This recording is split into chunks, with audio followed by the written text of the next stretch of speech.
Welcome to video number 53, everybody. And honestly, I'm doing an emergency video today because, as most of you know, we had a major earthquake here in New Jersey. I know many of you were probably very worried about me, worried about my health, worried if I even survive the quake.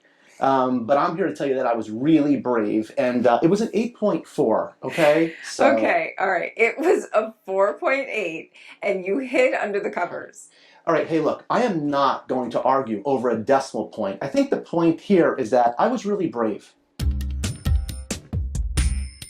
So here we are, video number 53. Very quickly, I want to talk about this jungle carpet. Came down with a respiratory infection about 6 months ago. It took a while to show its signs. Eventually, I saw the mucus around the mouth. I saw mucus on the glass every day. It stopped feeding. It's a savage feeder, so as soon as it didn't eat. Some males will go off a feed when they're breeding, but this guy, he will always eat. So I want to tell you what I did really quickly to get this animal cured. I did not go the injection route. I'm not quick to do that, give it an antibiotic. I would have gone that route if the respiratory infection had gotten worse, but all I did was put it in a smaller enclosure at higher heat. That sounds so basic and so simple, as it's going to go around me right now, but it really works. In its normal enclosure, it had a low spot of 78 degrees, and it was always on the cooler side. In the smaller enclosure where I placed it, it had a cool spot of about 83 degrees. And so at least it could never go as cooler than 83 degrees, and on the high side it was 87 degrees. It took about 3 to 4 months. I noticed every day there was a little bit less mucus on the front of the glass. That's how I was judging it. If the mucus had gotten worse, trust me, I would have brought it to a vet, had its sensitivities tested, and given it an antibiotic. But knowing it was basically staying the same and not getting worse, I just waited it out. I didn't panic. It took a long time, as I knew it would. Eventually, the animal shed. And after it shed, I offered it a frozen thawed rat like I normally would. It did not eat it. So I said, you know what, let me see if it'll take a freshly killed adult mouse. And it instantly hit it. That's another thing I want to tell you guys. If an animal is not eating what it normally does, try with a freshly killed male mouse or rat, especially a mouse with a carpet python. That'll tend to get them to really kick in. Anyway, here we are, several months later, no injections. It took a long time. I didn't panic. And the animal has still a slight little bit of a hiss, but it's eating. And I can tell you it's on the road to 100% recovery. Oh, I also had a nido test done on it. That was the first thing I did, which came back negative, so I knew I was fine. So we talked about that. I want to mention really quickly at the top of this video too, Wiccan's Wicked Reptiles. Adam does not need my help. He has like 360,000 subscribers, but this dude always supports me. I barely know Adam. I think I spoke to him once or twice. He always supports me and my channel, and he just mentioned me again. So Adam, thank you so much for mentioning my channel and getting me a lot more subscribers. I really appreciate that. I appreciate your support.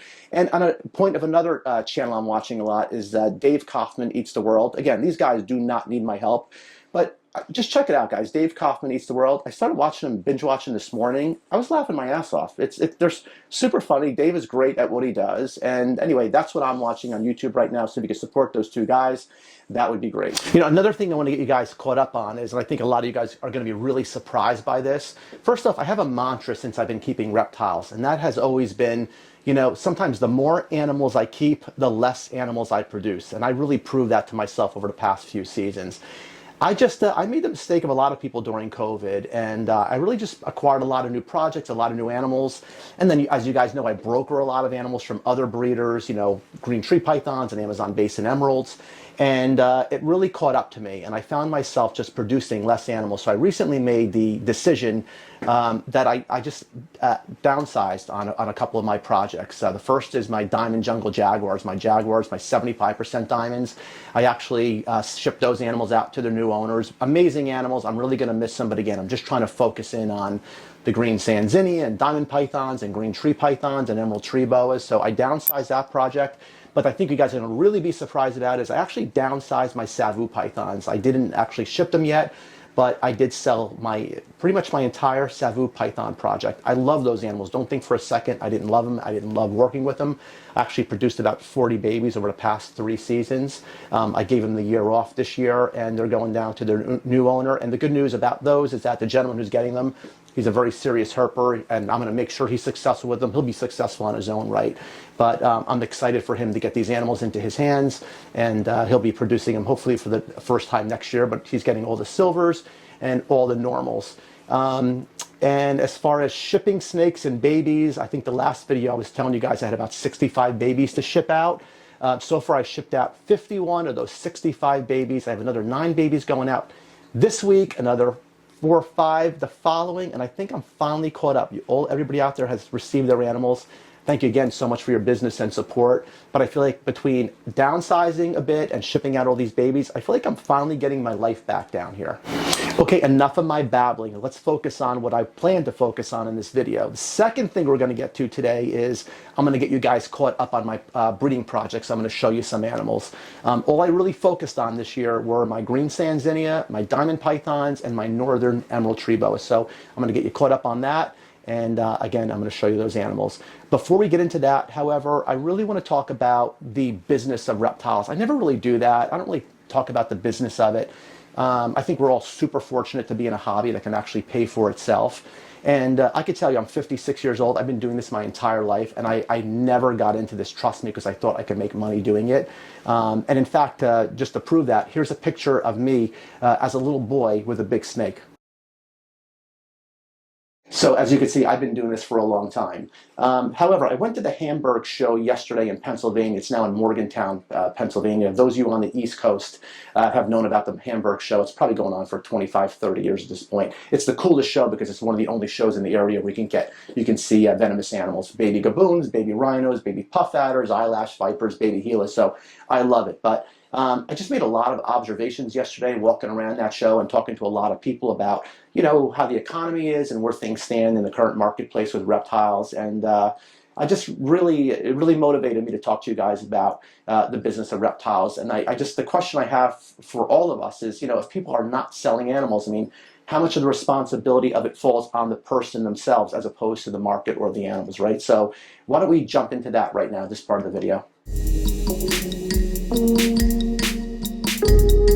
Okay guys, I'm sitting because my wife, AKA my camera woman, just told me that she's in a lot of pain.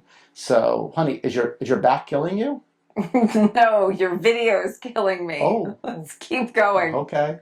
Hey guys, so the catalyst for this video right now is I went to the Hamburg Snake Show, as I mentioned yesterday. And, there's a lot of things going on in the economy right now, things we cannot control. I mean, inflation's at an all-time high. Somebody had mentioned to me at the show, gas prices are up like 50 cents in the past week. So I get it. Look, if you're, you got a family of kids and you're trying to feed your children, put food on the table, and you're thinking about going to a snake show, suddenly gas is up 50 cents a gallon and it's a 2-hour drive. Even if you do go, you're probably not going to spend money. So look, I understand there are a lot of outside variables we cannot control when it comes to us selling these beautiful animals that we produce. But I really noticed a lot of things at the show that are within our control that we actually, can change, and I do think would make a huge difference between selling an animal and not selling an animal. You guys, just to start out, I am not a know-it-all. I do not claim to know it all, but I am a business owner. Between the reptiles, and I have another business that I've run for many years. And these are just 5 things I noticed, 5 little things I noticed that were so obvious to me that I had a very difficult time seeing people do these 5 things, knowing that if they just could make a quick change, it could be the difference between selling an animal or not selling an animal. The first thing I noticed were, again, these things are really obvious. People looking down at their phones. I'm walking by a table. People don't even look up. I mean, who am I? I'm not the king of England. They don't need to say anything to me, but I am a prospective customer looking down at their phones the entire time, not looking up. I was at the show yesterday. The show actually closed at 3 o'clock. I was up there about 12 o'clock. In that area. So, it wasn't like at the end of the day, it was in the middle of the day. And, again, I get it. If you're bummed, if you're not selling things, it's easy to be negative, but that's especially the time you can't be negative. So anyway, people looking down on their phones. Another thing I noticed really bad is people just not even sitting at their tables. I literally went to so many tables. It sounds like I'm exaggerating. I'm sorry. I am not. I was just like, it was just crazy to me. Like, I'm walking by tables and I'm looking at animals, and when you go from table to table, you have your head down and you're looking, and you expect to look up at some point and just give a quick nod to somebody, say hi, and there's like nobody there. They're out look around. I have no idea where they were. The bottom line is, if I had a question, if I wanted to know about an animal, there was nobody there, literally. And sometimes the animals weren't even secure. I mean, it's sad that an animal would have to be secure, but we know theft occurs, unfortunately, at shows, and the animals were not even secure. Another thing I noticed that was super obvious to me were a lot of people, I'm not going to say a lot, I will say though a decent amount of people, didn't even have lights on their tables. And it makes such a huge difference between having lights on your tables and not having lights on your table. This is a big show, guys. This is 2 big rooms. It's not like a little rinky-dink show anywhere. It's a pretty substantial show. They get, I don't know how many people they had walking through the door yesterday, but at least a couple thousand. From what I understand, the previous Hamburg show had a lot more people, but I will tell you there was at least a couple thousand people walking through all day, a couple thousand prospective customers. And my buddy Jay is going to watch this right now. He did not have lights on his tables. I know he had a technical issue. Jay, I am not talking to you. I know you're going to watch this thinking, he's talking to me. I'm not talking to you. There were far more people besides you who didn't have lights on their tables. And again, to me, it was just a pretty obvious change, quick fix. Number 4 thing I think people could change, guys, and this probably is the most difficult to fix, is a super negative mindset. I get it. You drove hours, you packed up all your animals, you drove for 3 hours, you set up, and you're standing around. You'd rather be home with your family, and for whatever reason, you're not selling any animals that day, and you're just really negative. I can tell, before somebody even opens their mouth at a show and I say to them just, hey, how's the show going for you? I could tell what their answer is going to be before they even open their mouth. And again, I'm not trying to be a know-it-all, but you could just read it so clear that people are having a bad day, and it shows. And people are not going to buy from people who come across as negative. And that's just the bottom line of it. You know, I always say sales, it's a mindset. It's not a skill set. You can have the nicest animals at that show. You could be the best breeder on the planet. But if you have a really negative mindset, and again, I'm not saying it's easy. I know it's not easy to just pump yourself up and lift yourself up after sitting there not making any money for hours, but you have to do it. It's a business. You're representing the business, and I know it's, I'm just telling you, I've been in sales for many years, and that is the most difficult thing to do, but it's all the 5 things I'm mentioning today, having a positive mindset when it's not a positive time is super important. Number 5, God, this one pains me to say because you guys are going to say, Gary, you're sounding like a snob. I promise I am not trying to sound like a snob. But like some of the way the vendors, how do I put this kindly? It looks like they just rolled out of bed. I mean, it literally looks like some of the vendors just rolled out of bed. You're asking me to spend $1,000 or more on a snake, and it looks like you just literally rolled out of bed, rolled into your car, and rolled out to the show. I think, you know, I'll let you in on a little secret. Many moons ago, I did stand-up comedy, like, I don't know, I was 20 years old. And I remember, like, the guys who were pretty successful, they'd always say, you always want to dress at least as good as, you know, every audience member. And I think the same thing with snakes is that you want to dress at least as well as your customer base. I'm not saying you have to wear any expensive clothes or a suit. T-shirt is fine. I mean, as long as it's a clean T-shirt and you just present yourself well in, you know, in your attire. But it makes, I'm just telling you, if you want to sell, you want to play with the big boys and sell $1,000 plus snakes, you have to look the part. Think of the guys who are the most successful, you know, let's talk about the ball python industry. The guys who are most successful in the industry. Look how they dress. Look how they talk to their customer base. I mean, these guys are up and out of their seats. It's just, it's a whole package. If you think for 1 second these guys are super successful because they have, you know, some of the cutting edge genes and cutting edge animals out there, I'm just telling you that you're wrong. These guys could be selling cupcakes at a cupcake sale, and they'd probably still be the #1 cupcake salespeople there. So anyway, 5 things I think should be super obvious, you know, changes to make. But after going to the show yesterday, they really, for some people, they weren't that obvious. Hey, look, I am not a snob. I don't care how people, if they want to look at their phones, they want to, you know, walk away from their table, they want to dress how they dress. It doesn't matter. I'm not judging anybody out there. I'm only saying that if you're telling me your sales are down and you're going to complain all day and you know, things are horrible, I'm just saying that these are things you might want to think about, and I'm willing to bet it will make an absolute difference to your bottom line after a show. Okay, guys, I am solo. I am without my camerawoman because she was not feeling too well tonight. But what we're going to do right now is I'm going to get you caught up on all my breeding activity for the 2024 season. I really didn't try to breed a lot of things this year. I completely skipped all my Savu pythons, my jungle carpets. I sold off, I told you, a lot of things. So I really concentrated on 3 separate species. The first is my green Sanzinia, of which I have 2 females that are ready to breed this year. My diamond pythons, of which I have 1 female ready to breed this year, and my northern emerald tree boas, of which I have 2 females ready to breed this year. So let's start with excuse number 1 first. Okay, northern emeralds. I didn't have really a male ready to go with them, and I was trying to acquire a male now for a little bit of time. I wasn't successful in doing so, so I was able to get a beautiful male, which I'm going to show you shortly, from a buddy of mine on a breeding loan. He wasn't here long enough. He probably needs another year of growth on him. I did try him anyway because the females are huge and they're definitely ready to go. So I had no luck with the Northern Emeralds. I'm going to show you those shortly. And on the diamond pythons, I never got follicles from her this year. I got her down to about 58 degrees or so, and she was doing everything right. There's been a lot of copulations, but look, I'm not going to give up on her, but as of right now, there's nothing with her. So let's show you those animals, and then we're going to jump into the green Sanzinia. Here's my group of Northern Emeralds. Unfortunately, that did not take this year. This girl's a 6-year-old female Northern. She was born from a wild-caught female 6 years ago. This is her sister over here, who's a big girl and who is ready to eat right now. And they're just really spectacular animals. I could not be happier with them. So those are the two females, unfortunately. No go so far this year.